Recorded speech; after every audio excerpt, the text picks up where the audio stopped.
और दूसरा इसको सस्पेंड किया जाए।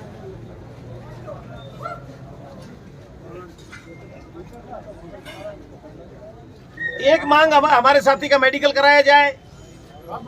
आप लोगों की ताकत से और आप लोगों की मेहनत से और आप लोगों की एकता से हमारा मुकदमा दर्ज हो गया और हमारी मेडिकल हो गया, और एक का नहीं 2 साथियों का मेडिकल हो गया जिनके साथ उन्होंने मारपीट की। अब हमारी लड़ाई यह है कि थानेदार को यहां से कैसे रवाना किया जाए। मेरी समझ में नहीं आता, यहां पर मौजूद अफसरान जो हैं, अगर ये मेरी आवाज को सुनते हैं और भिवाड़ी एसपी साहब भी हमारी आवाज को सुनते हैं, आईजीपी हमारी आवाज को सुनता है, तो उनको तुरंत प्रभाव से इस मांग को मान लेनी चाहिए कि यहां के थानेदार सचिन शर्मा को यहां से रवाना कर देना चाहिए। बहुत खुल करके मैं आपसे कह रहा हूं, आपकी रिपोर्टिंग भी चल रही होगी, आपके अधिकारी कर्मचारी भी खड़े हैं। मैं एक बार नहीं 3 बार ये कह चुका हूं कि जब तादाद में हुजूम इकट्ठा करना पड़े, साथियों, जो कौम कमजोर होती है उसको उसी तेजी से दबाया जाता है। अलवर जिला हो या भरतपुर जिला हो, यहां के जो थानेदार हैं, एसएचओज हैं, ये अच्छे से जानते हैं कि यहां पर हमारी मोटी कमाई होती है, इसलिए इन थानों में ये लगते हैं। और मोटी कमाई कैसे होती है? जब तक ये जब वो गोपालगढ़ में घटना इसी कांग्रेस की सरकार में घटी थी, वहां उस दिन शाम को सितंबर का महीना ही था, 14 सितंबर की बात थी। मैं वहां रात को पहुंचा तो मैंने लोगों से जाकर के कहा, इस तरह से कहां तक पिटोगे मरोगे, आप लोग खड़े हो जाइए। वहां पर लोग उनको बरगलाने लगे कि ये तो तुमको बेवकूफ बनाने आया है, तुमको नुकसान होगा, तुमको बहुत ज्यादा नुकसान होगा, तुम जेलों में जाओगे, अभी तो 10 मरे और ज्यादा तुम्हारे ऊपर फायरिंग होगी। लेकिन पूरी रात घूमने के बाद हमने ये तय किया, लोग जब धीरे धीरे 100, 200, 300 की तादाद में खड़े होने लगे। पुलिस के अधिकारियों, इस बात को ध्यान से सुन लीजिएगा आप लोग, ये कोई धमकी भी नहीं है, लेकिन मैं आप लोगों से कहना चाहता हूं, आप लोग समय रहते मान लीजिए, ना मैं जेल जाने से डरता हूं, ना मैं मुकदमों से डरता हूं। आप लोग तो अच्छी तरह जानते हैं कि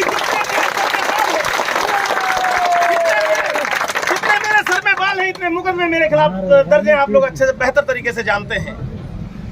मेरे रिकॉर्ड में तुमने चांद तारे लगा रखे हैं, लेकिन मेरे कोई फर्क नहीं पड़ता। लेकिन मैं बताना चाहता हूं दोस्तों, वहां भी इन लोगों ने डराया, धमकाया और कहा कि नहीं वापस आपने अपने भाग जाइए। लेकिन 2-3 दिन की मेहनत के बाद लोग मजबूती से खड़े हुए, और मजबूती से खड़े हुए कि वहां का एसपी भी सस्पेंड हुआ, वहां का कलेक्टर भी सस्पेंड हुआ, वहां का आईजी भी सस्पेंड हुआ, नीचे पूरे। इसलिए आप हमारी बात को धमकी ना समझें।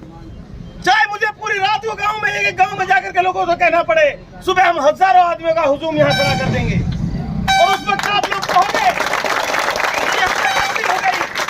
और फिर हम उन लोगों को, हम ना सिर्फ एक अकेले थानेदार की वो मांग करेंगे, हम फिर पूरे थाने को सस्पेंड करने की मांग करेंगे जिसने अत्याचार और अन्याय किया। तरीके से मैं आप लोगों से ईमानदारी से हाथ जोड़कर अपील करता हूं कि समय रहते आप हमारी मांग को मान लीजिए। हमें मजबूर मत कीजिएगा कि हम यहाँ पर बड़ा आंदोलन खड़ा करें। नहीं, किसी सूरत में भी हम बड़ा आंदोलन खड़ा करने में पीछे नहीं हटेंगे।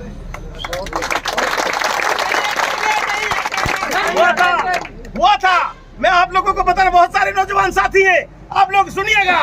उस वक्त जब मैं वहां पर मीटिंग कर रहा था 16 तारीख की दूसरे दिन, तो वहां के कलेक्टर और एसपी ने जाकर के खुले मंच पर रात को 10 बजे माइक से अनाउंसमेंट किया कि ये कर्फ्यू इलाका है, कर्फ्यू इलाके में आप कैसे मीटिंग कर सकते हैं, हम यहाँ गोली जला देंगे। मैंने रात को 10 बजे, खुदा गवाह है, हजारों आदमियों से पूछ सकते हो, मैंने मंच पे खड़ा होकर कहा था, ये एसपी तेरी गोली में ताकत है तो मेरे सीने पे मार दे, हम पीछे हटने वाले नहीं। उसका अंजाम ये निकला था, उसका अंजाम ये हुआ कि सारे अधिकारियों को सस्पेंड करके सबको नौकरियां दी गई, सबको पेंशन दी गई, सारे बच्चों को पढ़ाई के लिए कहा गया, और 12.5 लाख रुपए सरकार ने निजी नाक करके हमको देने पड़े। इसलिए हमको मजबूरी मत कीजिएगा। मेरी आप लोगों से फिर अपील है, मैं आप लोगों से दरख्वास्त करता चाहता हूँ, यहाँ पर एडिशनल एसपी साहब आप बैठे हैं, कहीं ऐसा नहीं हो कि एसपी साहब को भी आना पड़े, कलेक्टर साहब को भी आना पड़े, फिर आप हमारी बात माने। मेहरबानी करके मेरी आपसे दरख्वास्त है कि आप हमारी बात को मान लीजिएगा, मैं आपसे निवेदन करता हूँ। और नहीं मानोगे तो हम इस तरह पिटने कुटने के लिए नहीं बने कि आप हमारे लठ भी दें, हमसे पैसे भी खाएं और हमको हमारे साथ मारपीट भी करें। हरगिज बर्दाश्त नहीं होगा, नहीं होगा, नहीं होगा।